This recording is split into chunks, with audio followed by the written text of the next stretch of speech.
সবাইকে আমার পক্ষ থেকে আজকের এই ফলাফল ঘোষণার দিনে সবাইকে অভিনন্দন ও শুভেচ্ছা।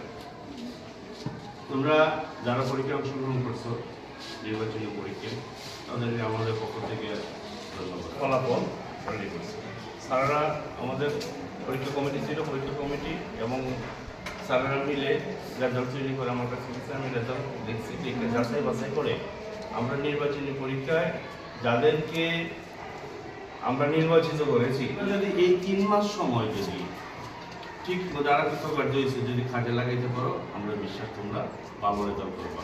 একটা বিষয় তোমরা খেয়াল রাখতে পারো খুব গুরুত্ব সহকারে, যে গত এইচএসসি পরীক্ষায় এই চুনারগাছা উপজেলায় কিন্তু আমাদের বলে প্রথম স্থান অর্জন করছে। যারা কৃতকার্য হয়েছে তাদেরকে আমাদের পক্ষ থেকে অভিনন্দন, এবং তারা যাতে সামনের সময়গুলি কাজে লাগিয়ে ফাইনাল পরীক্ষায় কৃতকার্য হইতে পারে, এই জন্য তাদের জন্য আমাদের শুভকামনা।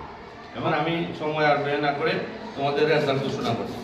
এই নির্বাচনী পরীক্ষায় যে প্রথম স্থান অধিকার করেছে সে হলো ফারিয়া আফরিন ঐশী। আমরা পক্ষ থেকে তাদের অভিনন্দন, হাততালি দাও। দ্বিতীয় স্থান অর্জন করছে যে সে হলো মোহাম্মদ শাহ আলম। তৃতীয় স্থান মুসাম্মদ রকি আক্তার। হাততালি, জোরে একটা হাততালি। ধন্যবাদ।